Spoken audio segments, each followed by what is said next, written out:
Merhaba arkadaşlar. Bugün Can Yaman'ın biyografisinin en şaşırtıcı bölümlerinden birine odaklanıyoruz. Oyuncu olmadan önce tamamen farklı bir mesleğe sahiptir.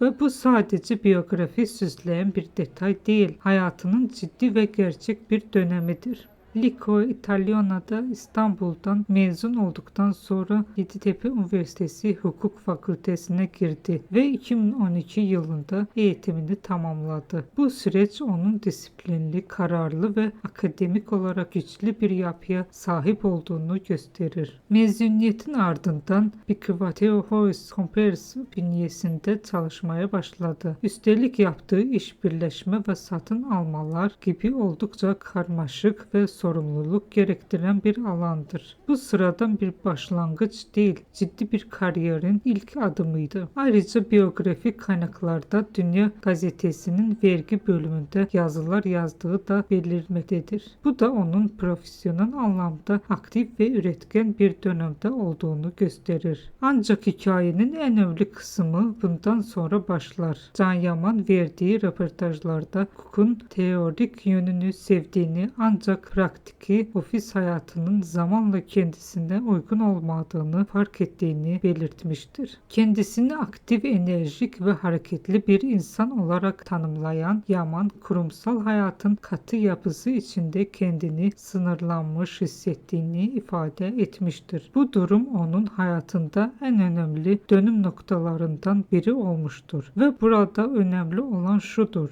bu mesleği başarısız olduğu için bırakmadı. Aksine başarılı olabilecekken kendi doğasına uygun olmadığı için ayrılmayı seçti. İşte bu nedenle onun hikayesi birçok insanı etkiliyor. Bu başarısızlıktan kaçış değil, bilinçli bir yön değişikliğidir. İnsan bazen en doğru görünen yoldan bile ayrılmak zorunda kalabilir. Sonuç olarak Can Yaman'ın hikayesi bize şunu gösteriyor: prestijli ve güvenli bir yolda ilerliyor olmanız, o yolda kalmak zorunda olduğunuz anlamına gelmez. Gerçek hayatta bazen de tam o yolu bırakmaya cesaret ettiğiniz anda başlar.